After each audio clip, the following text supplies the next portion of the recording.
Samyang omelette ba kamo?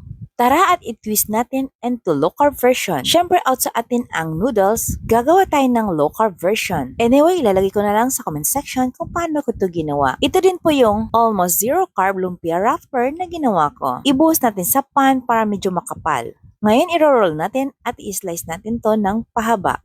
Hindi ako mahilig sa spicy noodles or yung buldak or yung samyang pero naintriga talaga ako dito. Dahil dumadaan ito sa FYP ko, naisip ko ano kaya kung gagawin ko ito ng low carb version. At ito na ang ating low carb noodles. Gumamit sila ng sausage doon or hotdog. So gagamit din po tayo pero itong akin ay homemade hotdog or sausage. Kung gusto nyo, ilalagay ko rin sa comment section kung paano ko siya ginawa. Hindi po marami aking pan. Pinaglutuan ko po yan ng bacon. Ngayon ilagay natin ang ating low carb noodles. Para magkalasa, maglagay tayo ng grindahan MSG, grindahan smoked paprika, at atin tong i-mix. Dahil maputla, maglalagay tayo ng annatto seeds. Pinabad ko lang siya sa hot water. Siyempre maanghang ang samyang kaya maglalagay tayo ng chili flakes. At ayan, okay na ang ating noodles.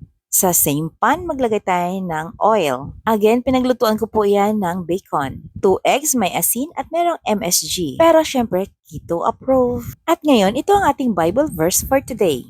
Pray continually. Give thanks in all circumstances, for this is God's will for you in Christ Jesus. 1 Thessalonians 5 verse 17 to 18. Ngayon, ilalagay na natin ang ating egg noodles. Kung gusto mo ng mas makulay, pwede mong dagdagan ng annatto seeds or annatto powder. Ilagay na natin ating sausage at maglagay tayo ng slice ng cheese.